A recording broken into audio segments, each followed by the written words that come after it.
Like, do you work? I don't fucking work. You don't work. That's why I'm trying to put Are you myself rich? in every.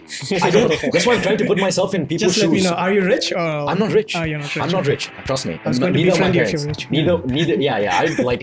The way we were nurtured was that, if you're working somewhere, you have to take care of it as your own business, right? So even if you get a call on Sunday or a Saturday, right, and if it's really urgent, right, you have to give it. You can be Be honest. honest. Yeah. There's no one will watch our podcast. Go on. Should we be honest?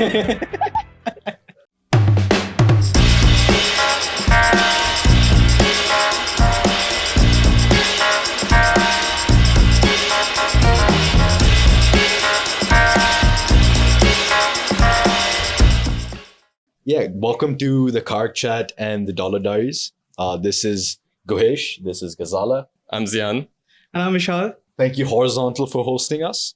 Let's get into the conversation. Yeah, before we get started, it's really weird to be on the side where you'll be asked questions. Now I feel that it's much more easier to ask questions than to get asked. It doesn't have to be always questioning, It can be like a very seamless conversation. I get you. Yeah, that's why I started with where are you guys from as well, because you guys got to know about us. Where do you think I'm from? Where do you think she's from? Right. You look more of like Think before you speak. a Bangalore, Mumbai-ish. Zeyan, what's your what do you think? Where do you think I'm from? I would just say India. But yeah, I don't know what your city. You could say Pakistan. No, I guess you were from Hyderabad. Like, yeah, no. I know my people. I know my people. oh, okay. Oof. No, I'm joking. No. Are you from Goa by any chance? No. No, right. Okay. He gives the Goan vibes with his shirt, Hawaiian shirt. He gives that vibe. So Yeah, Where are you from? I'm from Tamil Nadu. Tamil Nadu. Okay. I thought you were from Kerala or something. No. Yeah, that's the general perception of people around me. Like even the guys who speak Malayalam, they kind of like when they first look at me, like they start talking to me in Malayalam, and then I tell them like I'm not. They're like Natal Everdia and stuff. Yes. Yeah, and yeah. I'm like, no, like it's not. I'm not from Kerala. Yeah, whenever we go out and they're talking, I'm like, yo, man, ask for discounts. He's like, oh, we're not from the same place. I was like, man, what's the point? I am from Mumbai, born and brought up here. Yes. Yes, you go to Mumbai once every 10 years. Once every 10 years, which is twice now. Yeah. I have a burning question to ask. Yes. Since you're spilling the tea, what is your problem with Gen Zs? All right. I thought this topic is going to come later in the podcast. She was waiting for it. I was waiting for it. I just wanted to get it out. Who is it directed to? This question. Both of Him you. or me? Because both of you, What's your problem with Gen Z? Yeah, what is your problem? Because I've seen it on your reels Who was the one who actually hated on Gen Z? I Who think hated on Gen Z? it was your... Why are you guys looking at me? You I don't guys? hate on Gen Zs. Like hate is a very strong word. Your reaction kind of was like Dislike you hated. Gen Z. No, it's not even dislike. Look, everyone is... He's being very careful with his words. No, I'm not going to be very careful. Like, Be very careful, please. No. So it's like, I would say, all right. What instance would you take in our podcast and ask this question? Because then I can actually relate to it and I can answer. I think I was seeing your reels and I think there was one which said there was different. It was, I think, your take on Gen Zs, if I'm not wrong. Right. Yeah, it was that conversation. And then soon after that, it followed about communication style. So it was a set of different shots that I went through and it went Gen Z and then communications. And then there was something else. So I'm like, that's a theme that I'm seeing over there. So I just wanted to bring it up. Right. Okay. So look. Or you can just give your own take on Gen Zs. No, right address now. the first question. Yeah, what's your take on Gen Zs right now? What's my take on Gen Z? Yeah. Hates them. Hates us. No, I don't. So it's okay. all like related to, I would say, work culture. First of all, on a wider scale, Gen Z is that generation which does not judge. True. No matter what. Yeah. Right? They don't judge you. But then We're starting with positives. we're starting with positive. You know the sandwich theory, like Positive. negative, and then Yeah. positive, right? So yeah, and so Gen Z is that generation which does not judge, and that's actually something really cool about them. But then there is something with the work culture, and I guess the major difference comes because, like, as I'm from millennial, if I have to talk, right? And the millennial generation, they have seen what's before millennials. Baby boomers. Sorry? No, Gen X. Okay. And then Gen Gen X? X. Yeah. All right. Just Okay. kidding. So we have worked closely. Like, when I started my career, Mm. like the seniors that we have worked Yeah. with, and the kind of I would say the kind of the way we communicated with them was very different, and way we were nurtured when we worked with them was kind of different than what we see with Gen Z now. For example, let's say I'm trying to be very careful, by the way. Trying to you're be gonna be very honest. careful. It's Yeah. okay, you can be honest. Be honest, yeah. Yeah. There's no one will watch our podcast. Don't Should worry. we be honest? No, it's more of like, the carefree, kind of a carefree attitude Yeah. that the Gen Zs have Yeah. in them. And I would say accountability is something Mm. that I've clearly observed not being there, not being carried by Gen Z Mm. as compared to how millennials take it. For example, you're working somewhere, right? And the business demands certain amount of time, certain amount of work from you, which you're giving it. But then there is also we have to understand one fact, that no organization or no workplace ends from 6 to 8, right? The way we were nurtured was that, if you're working somewhere, you have to take care of it as your own business, Mm. right? So even if you get a call on Sunday or a Saturday, right, and if it's really urgent, right, you have to give it, Gotcha. right? Because it's that organization, working in that organization, that is giving you the money, that is giving you the food on the plate, that is giving you the shelter, Mm. right? But then with the current generation, it's more of like, Setting a boundary. setting the boundaries, right? And sometimes we feel a little bit uncomfortable, like asking them for a help, Mm. right? During the non-working hours. So Mm.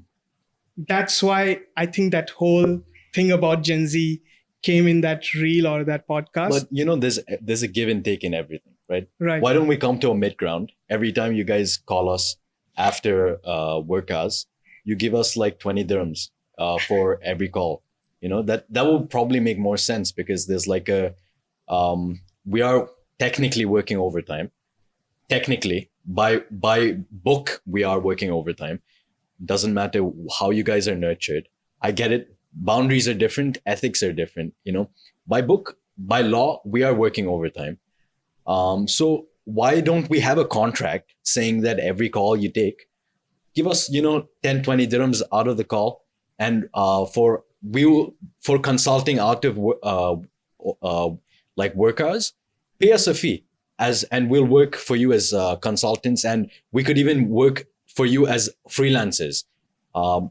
Let us take control over our time, is what we're technically asking. It's not, we totally understand how you guys are nurtured, because Are you guys? yeah, right. no, it's Yeah. specifically directed to millennials, because a vast majority of millennials have this perspective.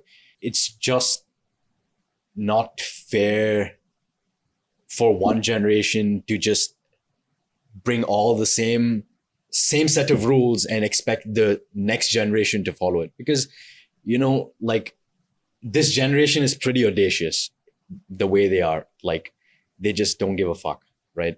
That's what you're saying. They lack accountability. I understand that. They genuinely don't give a fuck. That is the fact of the matter. But yeah, what do you think, Zeyan? Like, what do you think? How do you think we should like come to common grounds? How do you think you be sort of the mediator between this? I don't think we should come to common grounds. Yeah. I feel like you have a contract, stick to the contract, and that's it. 9 to 6, work 9 to 6. Okay. If you love your job, you want to do it for free, up to you. If you are in a space where you need the job and you have to work, you have no other choice, then that's a sad reality, which most of us are in, then you do it. Because I think we live in a region where overtime doesn't exist for majority of the companies, considering even the economy at the moment. A lot of the companies, they just can't afford it. People think Dubai is all like rainbows and sunshine. It's like work culture is horrible. Here. You're coming here for 2 weeks for a vacation, you'll love it. You're going to come here for work, it's going to be 50-50. So I get what he's saying though, because again... 100%, I do as well. Like dude, imagine you and I have a company and we're putting all our fucking sweat, blood and tears into it. Okay. We'd want everyone in the company to have the same heart we have for the company. All right. This is how it is.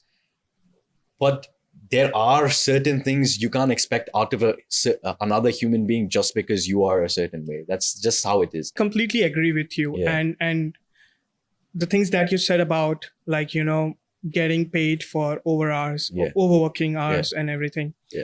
It exists. It still exists, and it existed 10 years back as well in one part of the world. But the part of the world where I come from, right, it was completely different, right? And maybe it is now, I don't know. But back then, yes, it was completely different. And it's, again, as I said, like, you know, we go with the mindset of if it's getting food and shelter, if it's getting me food on the table, right? So I have to do everything I can for this. But do you think that's a survivalist mindset? Like we're basically we should have come past the sort of time. Sorry, we should have come. I'm like scared to fucking touch the mic because a walker is gonna kill me. But we've come past the time where like surviving is the way of living life, and we're like trying to like balance surviving and have a little bit of enjoyment as well, you know? It's like, again, if you want to enjoy, you need money. Where's the money coming from? But then again, like the company's making money because of you as well, right? You're working, you're giving them that work and you're getting paid for your service. It's not like you're doing it out of, you know, charity or something. No, so I feel like, you know, this idea, I agree with you that we're back in India, back in Pakistan, Bangladesh, Sri Lanka, all these countries, there is a mindset like work overtime. We've seen our parents do it. My dad used to come at like home like 10 p.m., 11 p.m. My dad still does. My dad goes on a weekend every alternate week to go work. And the thing is, he's not happy. He's tired all the time. Sometimes, you know, he's sick of his life. Looks like it. He won't show it. But it's more like, why aren't we changing that trend? You know, and it's okay to be sometimes maybe give extra hours, you know, to your work because it's important. Like I think you and I were discussing certain occasions where something comes up, maybe deadline, you need to meet it, fine. But expecting that all the time, I don't agree with that. But again, where he comes from, where I come from, where all of us come from, and even over here, majority of companies, the management is from back home. So they also have this mindset, and that's where the gap comes because they're like, oh, kids these days aren't like interested. But the fact is they are from 9 to 6 or 8 to 5, whatever the timings are, they will put their 100% and then they want to break. Like you said, they want to enjoy life too because that survival mindset is not there because our parents went through that and they didn't want us to, you know, feel that pressure. And that's why the new generation, our generation, we don't think like them because we're like, oh, we already had this. My dad gave me everything, you know, or my mom gave me everything. I've never experienced that. So I just want to work, get money and just live life. Change the perspective of, you know, we all come from privilege. Like technically we are definitely privileged. But think of it in the fashion that we've seen you guys suffer, and you guys as in like my dad's generation, not you guys. Yeah, like we general. Still are. We're much better as compared to our dads. Parents, So we've seen them suffer. We don't want this to carry on from generation to generation, and it's like completely unnecessary because of one, we've made it our mental health very important in this generation. Yep.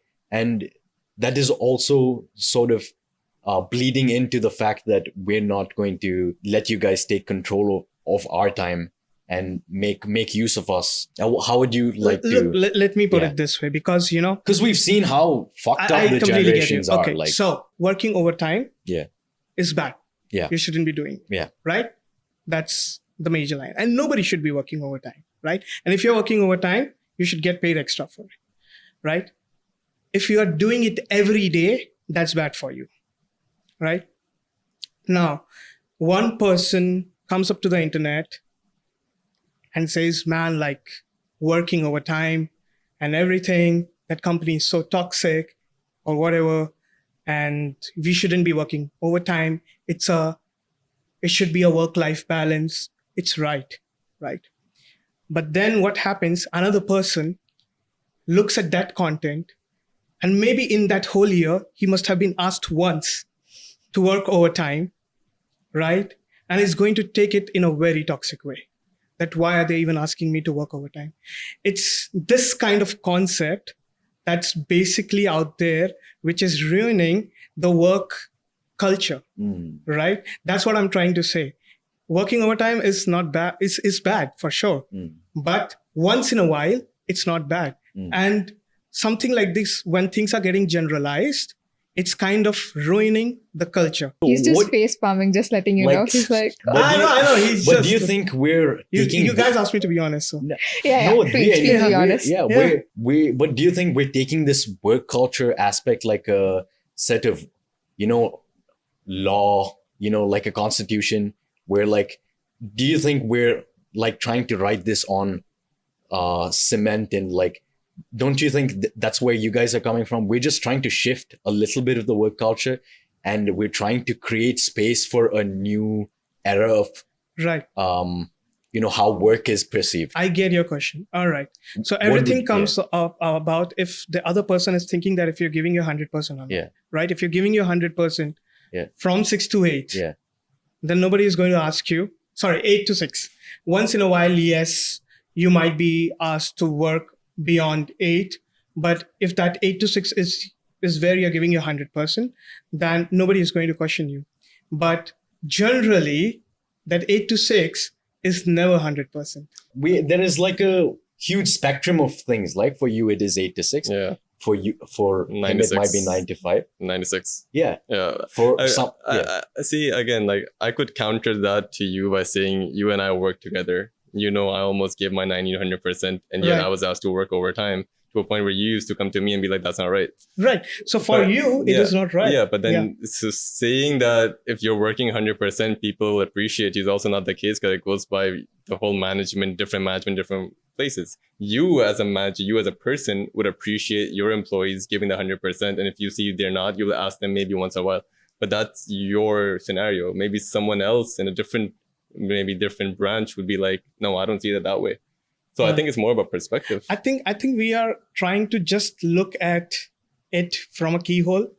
What I'm trying to say is when you open the door, it's very generalized. So 100%. I feel that Vishal's point is more like, look, we, when required and when there are deadlines, we would stay up till 1 a.m., 3 a.m. if required to get that done, because that's part of our job. Yes, for it. Yeah.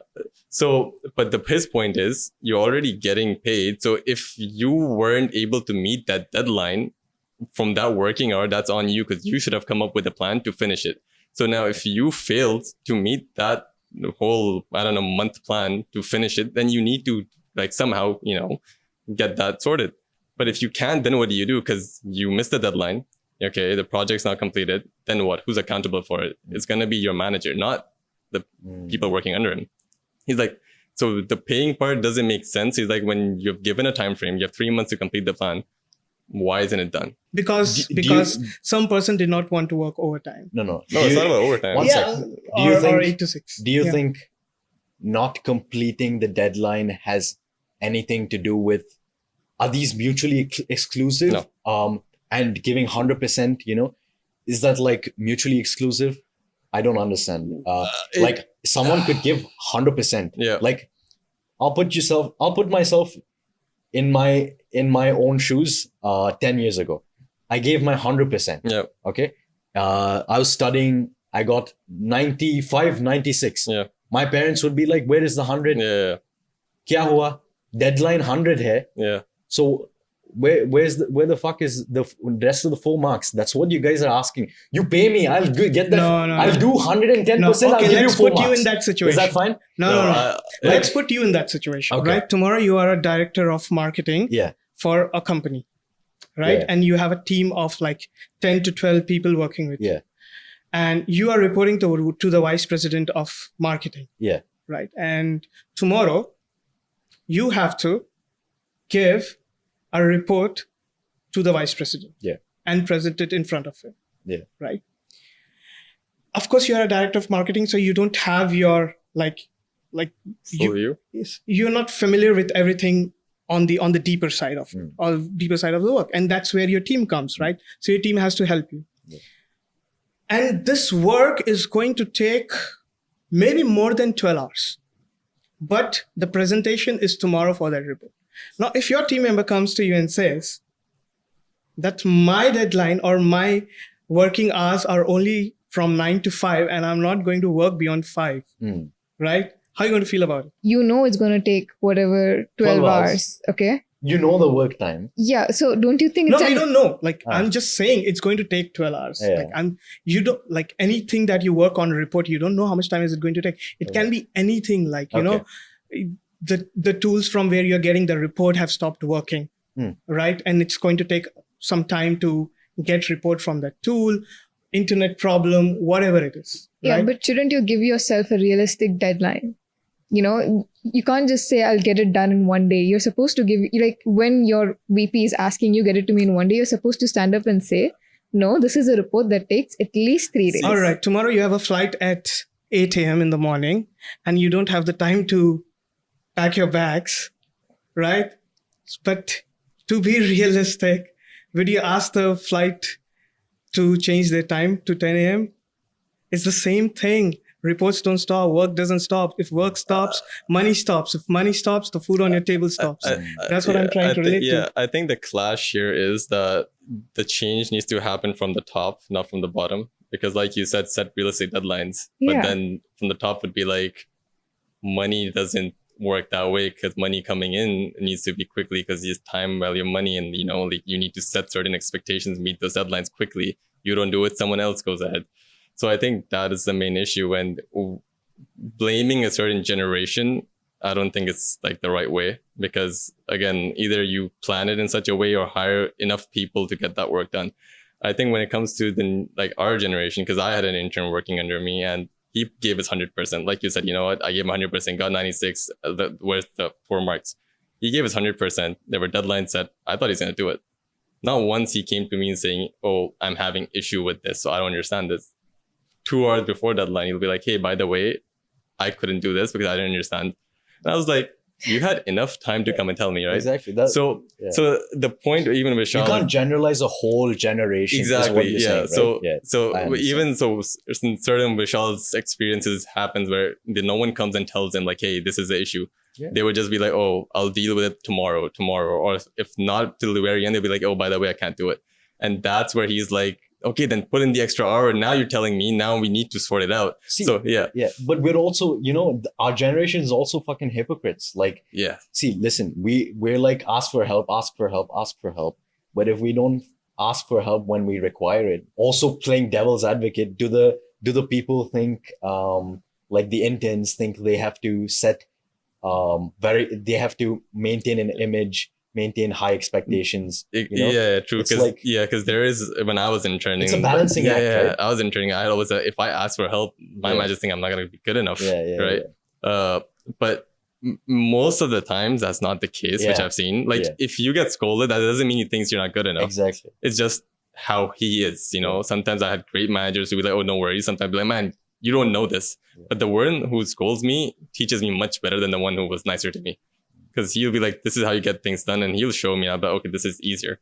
So I feel like that whole part, like you said, the hypocrite part does play a part.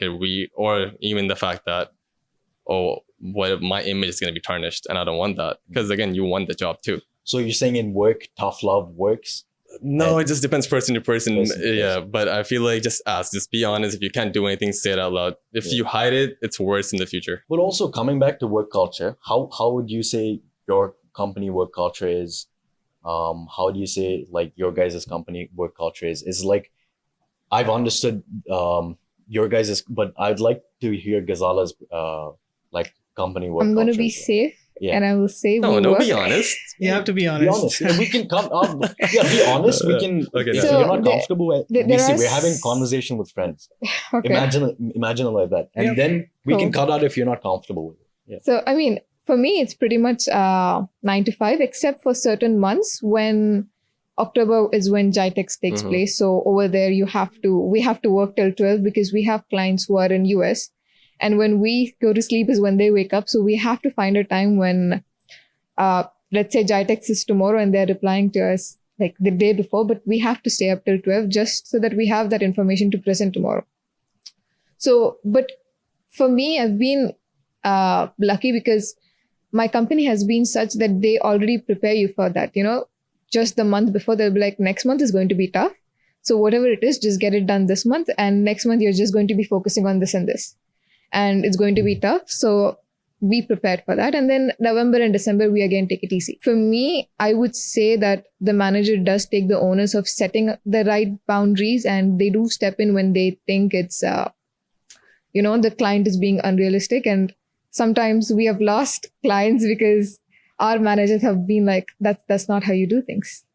You cannot just send in things at 12 in the night. But there are also certain situations when I would say that for me, at least, let's say the managers, as you said, they don't really ask you if things are going okay or not. Like, is this possible? And we also being hypocrites, we don't want to go up there and be like, it's not going fine. Mm. So as per them, there's no communication to us because they think everything is going fine. And there's no communication from our end either because we think that if we go up and say something, it's going to look bad on us.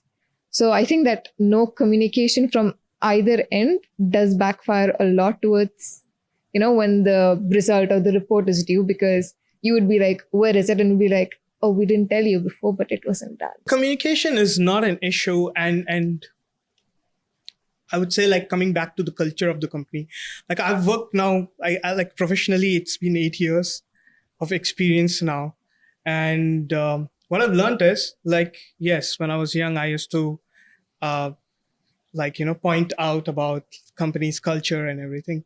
But now I have felt it that no company is going to be great. And if you're going to shift, knowing that, like the job in your, or the culture in your current company is not good, and you're going to shift to another company. Let me be blunt here. It's going to be like, like you're going to face problems anyways. Yeah. Right. So I think it's something to do with, if you're working somewhere, I'm not asking anyone to like ignore it. Yeah. But at the same time, I think you have to just respect whatever is there, and then go for it. Because, like, right, you change the job. How much is your salary going to increase? 30%. And then you change the job, and then 30%. Then your expenses also increase. It's like a cycle. Let me be blunt. Like, I think it's a correction. Like, work culture is toxic because it's managed by toxic Indians, I'd say. Oh, no, you're wrong.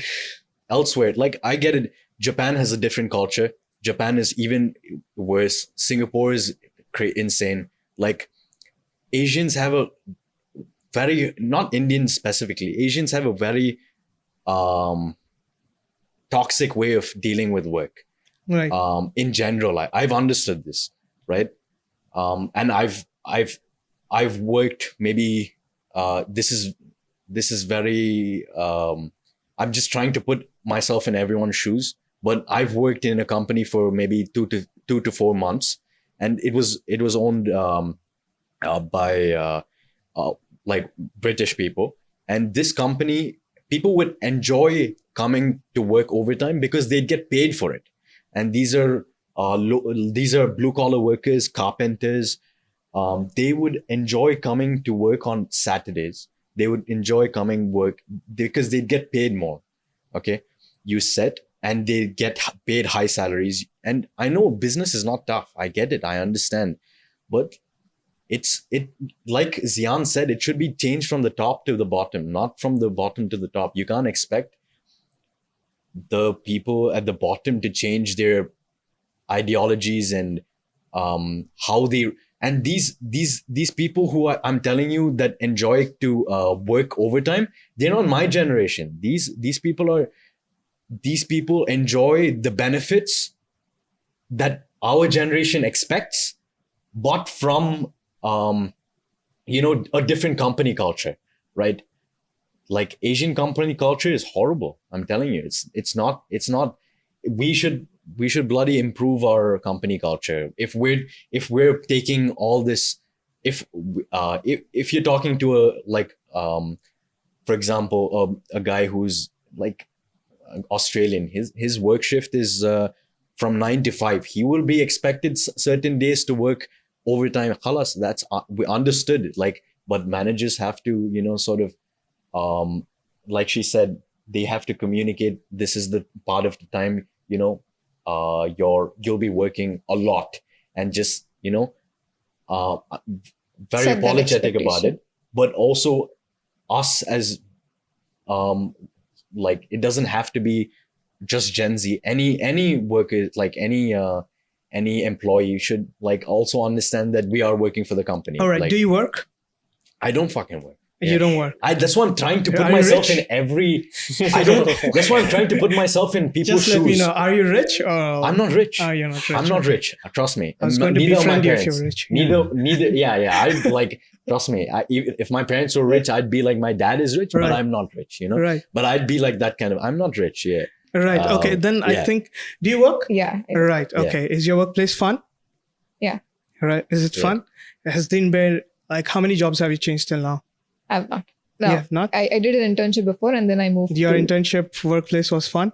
Yeah. It was with my university. Right. So. Okay. Then I don't have this question for you. I think let's ask Zeyan. Zeyan, was there any time in your career Mhm. where you found that this workplace is not fun? Yeah. Right. Okay. All right. How many people in that workplace can say that Zeyan is fun? Everyone. But our Percentage. workplace is supposed to be fun, though. Our workplace is supposed to be. Isn't workplace is supposed to be just work, and like you can't expect fun out of work. Like Then it's just work. if you're not interested in working, like if it's not fun, if you don't have a positive environment over there, Okay. how would you work? Right? I think work is supposed to be fun. It's supposed to be fun. I think work Because- is supposed to be work. You should enjoy work, Yeah. but you can't put a brand of fun to work, because there is always going to be a differentiation between fun and work, enjoyment and work. You might enjoy the process of working. You might enjoy the day-to-day process of working, but you can never expect fun from work. It's going to be deadlines over deadlines over deadlines. It's going to be stress. You might be a masochist and enjoy like screwing yourself Yeah. over deadlines and like stressing yourself out, but it's not fun. Like change that aspect of, work is fun. What do you mean work is by work. when you say fun? Yeah, what do you mean by workplace is fun? Is what I want to understand. That's why I'm like if you're going into this interested, like you tangent. feel Yeah. interested going there and working and Yeah. like you're having a positive environment over there. Are you serving like shots of whiskey at work? No, man, it's No. it's Are not you supposed sure? to be like that. Okay. Okay. It's No, not because supposed to be that's- like that. that's fun for me, Shots of whiskey for sure. It Yeah. should be fun, right? Okay. Yeah. But when you go to a workplace, Yeah. right, there are two kinds of, I would say, okay, like, you go to a workplace and then it's more of like too many deadlines. Even deadlines is actually fun, right? But then the way your managers talk to you, right?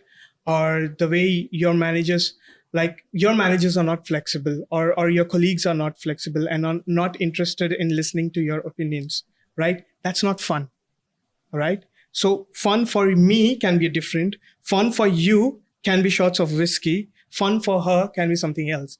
Maybe not enough food in cafeteria. That could also be. So fun is subjective. Fun is subjective, yeah. right? So that's why I'm asking, like, that's why I've asked, like, so that's what I was asking Zeyan, like, for you, if any time in your experience, like, was there a time when work was not fun? Like this, okay, I worked here, but it was not fun for me. According to you. Yeah. There was, right? And in that same organization, what would be the percentage of people, like, who would say Zeyan is fun? Zeyan is fun. Yeah. But that's different. Fun to be with. Fun to be with? It's, I would say 100%. 100%? Yeah, 100%. Because again, like, that's subjective. Are they judging me on my personality or my work? Right? So your question is very... I think I get what you're trying to say is that we also, when we don't like a place, even we don't put in our effort. So they have a problem working with us, which is why they don't find us fun. Yes. And likewise, we don't find them fun because we have problems with their style of working or their inflexibility or whatever it is that. So yeah, I understand what you're trying to say. I'll say this, like, I've been in places where I loved working in the start. Later on, I completely hated it. And it wasn't the work. I love the work. It's maybe the people. I liked certain people who loved me. I completely, hated the other set of people. And they didn't like me. So saying that, how many percent of that, I don't think that really matters. Because when, in terms of work, they loved my work, but they just didn't like me. So there's a lot of factors being played. So I don't think we can really make a judgment on that by basing fun or not. Because again, if I liked something in the start, don't like it in the end. Some don't like me, some like me. You can't really pinpoint it. Yeah. So anyways, what I was trying to conclude was that, if you don't find a workplace interesting, and if you're not finding it interesting to work with, you need to be the person that's interesting first. Like, you need to be the one who is the change, right? And if people around you are not seeing that change, right? Or if people are not seeing that culture in you, then how would you find that kind of culture in the work as well? What if you're working with, like, let's say you're working with somebody who's extremely high performance, does very well with whatever their task is, like they're brilliant at their job. But when it comes to their communication, which is not really, when it comes to their soft skills, their communication or how they, when they give you a task, they just give it, they don't really communicate what is to be done. And you find that difficult to be. So how do you change yourself in that case? That's how it is. So like, there will be different kind of people and you have to kind of adjust to different kind of people and personalities. Now, there's this personality that you have mentioned about, for a fact that this person is not going to communicate with you well. So you have to go to them and you have to keep on asking them questions until you get your answer, right? See, that's where I think the Gen Z, it's like, right. You have to go to them because see, what's going to happen? He's going to feel irritated. He's going to get a little bit of exhausted because of you. And he might just raise his voice and say, like, why are you coming to me so many times? But then you have an answer. You need to get this work done, right? And if I don't have a clarity in what I need to do, then how am I going to meet the deadline? How am I going to get it done? But that's not a perfect scenario if you're coming to the person, right? But I've been in situations where I have tried adapting to different companies or different style.